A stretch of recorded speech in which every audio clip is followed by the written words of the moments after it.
Olá, sejam todos bem-vindos. Aqui é Patrick Lencastre outra vez. E eu vou responder uma pergunta que eu recebo muito. Como não misturar os idiomas?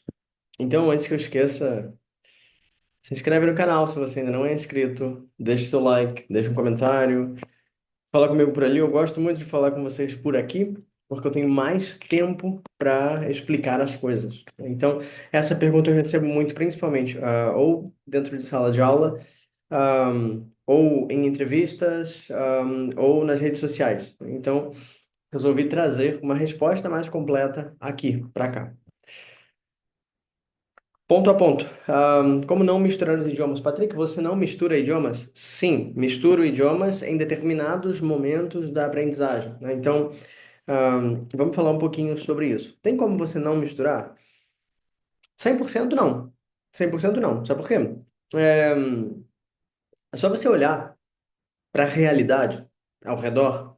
E você vai ver, por exemplo, que onde a gente tem locais de fronteira, um idioma influencia no outro, né? Então, se você for nos lugares onde o Brasil, por exemplo, faz fronteira com países que falam espanhol, você vai ver que ali, na fronteira, você vai ver mais mistura, né, de vocabulário, de cultura também. Lembra que o idioma, ele não é só uma coleção de palavras, né? Ele tem uma cultura, ele tem uma alma, e essas almas, elas se entrelaçam, elas se conversam, elas se falam. Então é normal que você misture um pouco. O que que é um problema grande? Quando você mistura tanto que você não consegue falar, né? E aí a gente tem um grande problema que você precisa resolver. Se as pessoas não te entendem porque você fala um pouco do idioma, um pouco do outro, um pouco do idioma, um pouco do outro. Como eu faço para evitar isso? Se vocês já me conhecem, se não conhecem, é interessante que vocês assistam um vídeo aqui onde eu coloquei poliglota brasileiro falando 20 línguas e vocês vão ver um pouquinho mais da minha história ali. Detalhe importante: eu falo muitos idiomas parecidos, né?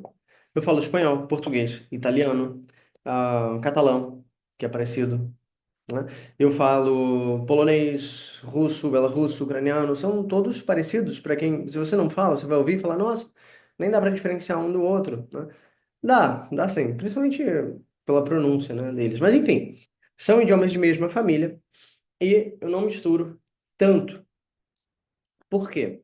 Porque existem estratégias para isso. E antes, deixa eu te contar uma história. Em 2021, acho que foi 2021, eu vi um vídeo advertindo contra perigo de aprender idiomas parecidos ao mesmo tempo. Naquela época eu já falava russo muito bem, então eu decidi pegar esse vídeo e tomar como um desafio pessoal. E no mesmo ano eu decidi fazer um level up no meu Belarusso, eu já falava, mas não muito bem, aprender polaco e ucraniano do zero. Então, os três são a mesma família, são muito parecidos. E durante esse processo, eu fui misturando, claro, e fui descobrindo no campo de batalha estratégias para não deixar essa mistura de idiomas dominar tudo, né? Então, ao longo desse tempo, eu aprendi. Você pode ver, eu já fiz palestra nessas duas línguas. Em Belarus, não. Só tem uma entrevista que eu gravei em Belarus, mas eu ainda falo, tá? Mas como é que eu fiz para não misturar? Primeira coisa que você precisa saber. Isso não é regra normal, tá? Não é. Eu não estou dizendo que você tem que fazer isso, aprender três idiomas parecidos ao mesmo tempo e não misturá-los. A chance é que você vai misturar sim. Eu gastei muito tempo, esforço e bastante estratégia e experiência para não sair misturando tudo, né? Agora, detalhe importante: algumas estratégias que você precisa saber. Quanto menor for o seu conhecimento naquela língua, mais chances de você misturar. Imagina que você tem um banco de dados e esse banco de dados ele está muito pequeno. E você tem um outro banco de dados que está grande. E o seu cérebro está querendo informação e ele não tem. Então, qual é o movimento natural dele? Ele vai lá no outro banco de dados para buscar informação. Percebeu? Conforme você cresce esse primeiro banco de dados, que é o seu novo idioma, ele passa a ter as próprias informações aqui dentro e para de ficar buscando informação no outro banco de dados. Porque agora, mover esse banco de dados grande, consolidado, para buscar informação aqui, aí gasta muita energia, não quer mais. Seu cérebro não quer mais fazer isso, ele já tem, né? Então, ahn, quanto mais você avançar numa língua, menos você tende a misturá-la, tá? Então, essa é a primeira coisa que você tem que colocar na sua cabeça. Ah, Patrick, mas é que eu falo italiano A2 e espanhol também A2. A chance de você misturar é muito grande, né? Então, numa situação comum, assim, você pode escolher um dos dois e focar. O que eu recomendo que você faça? Escolhe um deles, foca bastante, leva até o nível B1, B1+, B2, e depois você volta e dá foco no segundo idioma sem deixar de praticar o primeiro. Vai te ajudar bastante fazer isso. Vai te ajudar bastante. Te prometo que vai. Segundo, se você já tem um certo nível nas duas línguas, e aí você continua misturando um pouco, o que que eu recomendo que você faça para parar de misturar? Pelo menos parar de misturar muito, tá? É, lembra que um idioma, como eu falei antes, ele não é só uma coleção de palavras, uma coleção de regras gramaticais. Um idioma, ele carrega em si um background, uma história, uma cultura. Ele tem cheiro, gosto, sabor, forma.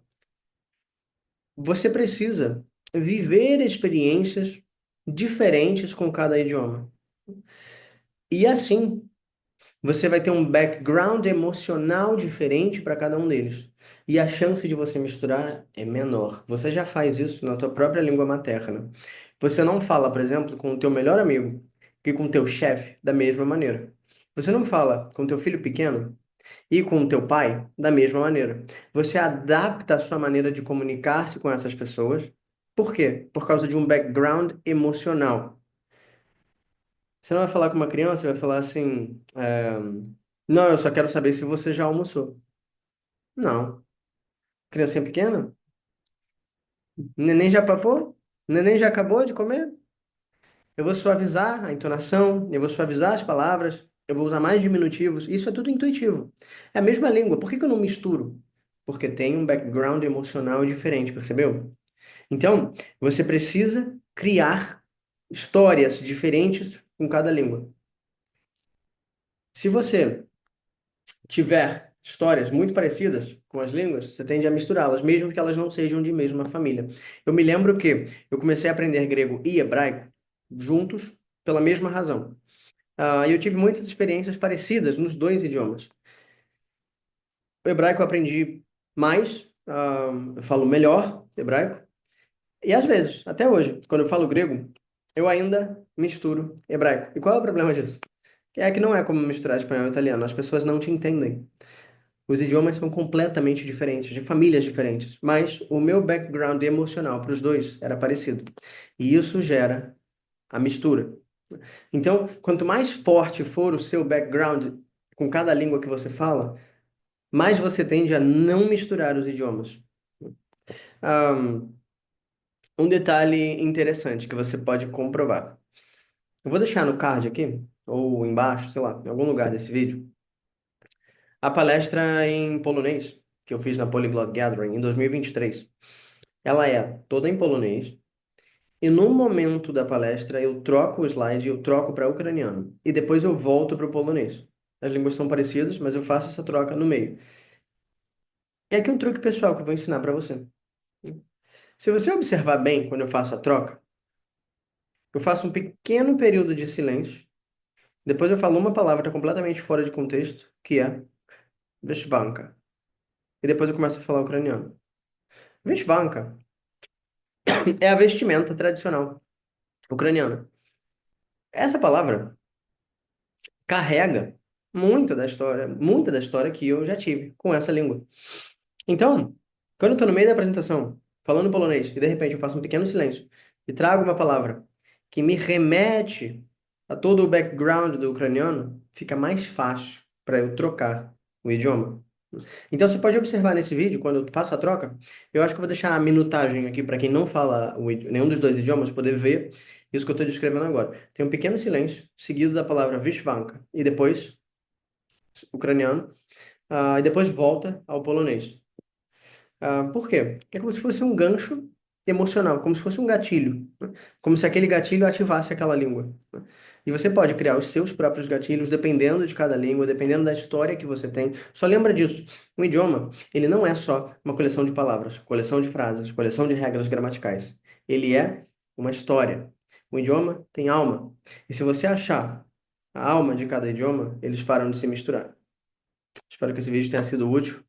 Não se esqueça de se inscrever, deixar teu like. A gente se vê no próximo vídeo. Grande abraço.